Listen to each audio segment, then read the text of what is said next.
a sense of fairness, which is that we should make our decisions based on merit, on how, if somebody is talented and hardworking, then that should be the only means of advancement.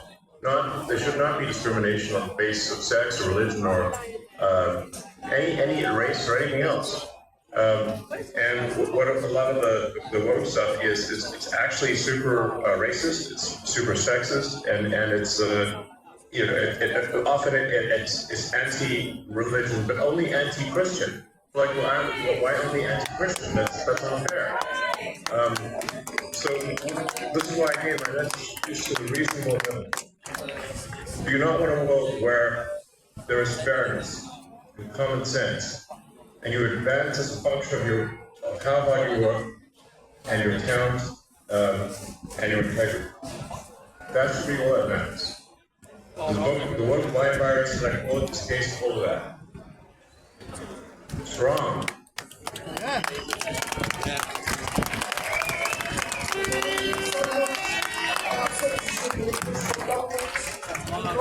Corporations and organisations. A lot of people don't understand why we're allowing mass, uncontrolled immigration into all Western nations. Do you believe that there are powerful forces outside of elected officials, someone controlling governments, they're trying to control the flow of the nation, and how do you resist that pressure? I think when you look at the behavior of organizations, people, you have to say, what is the incentive for these organizations? And frankly, there's a massive incentive on the left to import voters. So if they can't convince their nation to vote for them, they're going to import people from other nations to vote for them. This is a massive factor. And frankly, it's a strategy that will succeed if it is not stopped.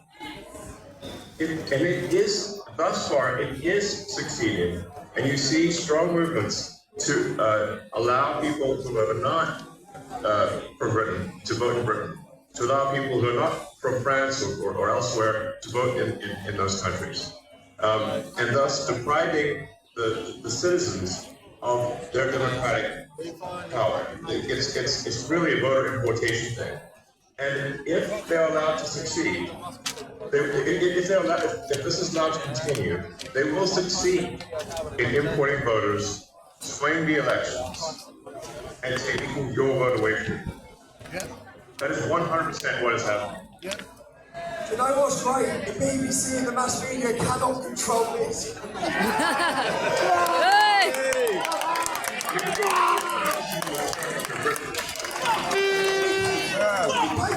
Yes. We're forced to pay for it. You're forced to pay for your own destruction. It's insane. It's unfair. It is wrong. Elon, a lot of ordinary people that are here today, they feel ignored, they feel censored, or they're labelled just for speaking up about their legitimate fears and concerns in their communities. Do you believe technology, like X or even AI, can finally give power back to those people? Or do you think it will make censorship worse or even automated? I mean, that's a complicated question. It really depends on what government is in charge. The government can obviously use whatever powers are available to suppress the people. And so I really think there's got to be a change of government. And you can't, it's too long. Something's got to be done. There's got to be a dissolution of Parliament and a new vote held. And really what matters is rallying the people of Britain, really getting the people of Britain to get the message out there, talk to your friends and family, and build a massive power base among the people. And like I said, you really got to appeal to the sort of average, just the normal people that just want to go about their business. That they're sort of in a village somewhere, they're working, they just want to mind their own business. But you've got to point out to them that if we don't take action, they won't be able to mind their own business because other people are going to come and maraud them. There's genuine risk of rape and murder and the destruction of the country. and dissolution of the entire way of life.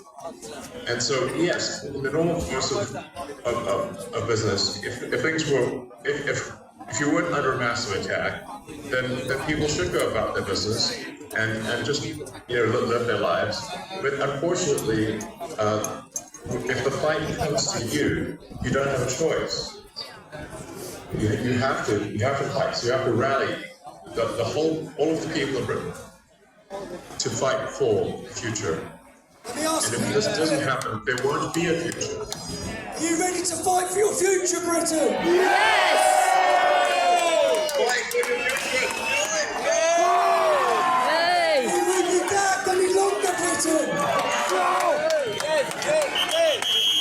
But you know what I mean, Tommy? You know what I mean?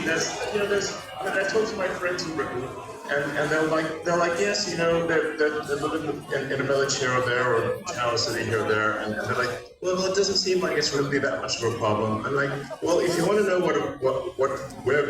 what's going to happen to your town or village, just visit London, and you'll see that it's filled with crime. It often doesn't feel like Britain at all, and it's only a matter of time before that is what happens to your town or village. It starts in London, but it will spread to every town and village in the country, and no one will have any peace. We're running out of time, people. We're running out of time. Elon, you Yes. built rockets, you built cars, you built satellites, you built AI. Things most of us couldn't dream of. It's fair to say you're a visionary. When you look at leaders in Europe and the UK today, do you think they share the same talent for future vision, or do you feel like they'll be left behind and out of touch? Well, I think that we've got to have a freer country, a freer, Europe in general has to be freer. It's stifled by bureaucracy. I think it's good that Britain left the EU because there's just too much bureaucracy in the EU. But frankly, instead of really going down personal freedom and deregulation and getting rid of these stifling regulations, unfortunately, the British government has pretty much stayed on par with the EU, if not in some ways made the stifling regulation worse. If you have excess government regulation and oppression, you stifle the freedom of people to try new and great ideas. And Britain used to be a country that did amazing things, some of the boldest things on the entire planet. And that is possible in the future. But it can't be done if you've got this massive oppressive bureaucracy and a government that doesn't care about its people.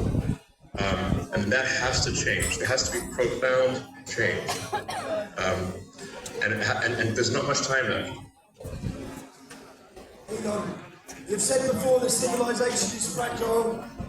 Yes. It's precious. When you look at the West right now, every country in the West, with its wars, its divisions, its censorship, and its declining trust in institutions, none of us trust them at all. None of the public trust them. For good reason. Are you optimistic or pessimistic about where we are headed? I think if the people of Britain take charge and actually ensure that there's a government that represents their interests and not a government that represents foreign interests, then I think Britain has a great future. And I think we can be optimistic. I think there's amazing things that are possible. If the technology that's coming is used in the right way, we can have an incredibly exciting future, one which is, sort of Star Trek made real. It's sort of like the exciting utopian sci-fi where we have spaceships and we've got robots and we've got incredible technologies that are really exciting. But we need to preserve civilization long enough for that to happen, and we need to go onward and upward, and we need to fight for such a future. Such a future is not inevitable. We have to fight for such a future. I think that many British people have lost hope, but after today's scene, if you've got hope again, Britain.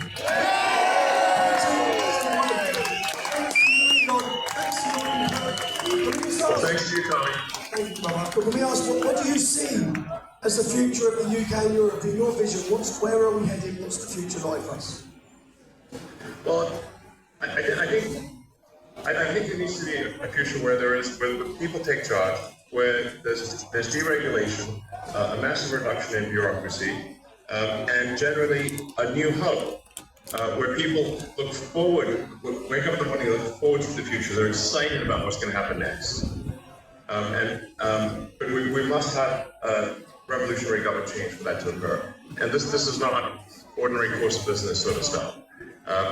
This really requires everyone to sort of muscle the people, to take charge, reform the government, and make sure that you actually have a government that is for the people, by the people. And that's essential. And that's not it. And so we really open the road to darkness or greatness.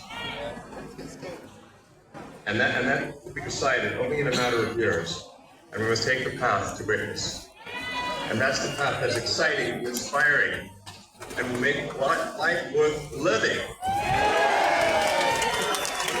Elon, we've done more than anyone to shine the torch on the crimes committed next generation of our daughters. On behalf of everyone, and on behalf of all of us in Great Britain, you know what, we wouldn't even be in the fight. Not only are we in the fight right now, but we're on the advance. Thanks to free speech being fought for us by Elon Musk. We're very grateful, sir. Yes. Elon.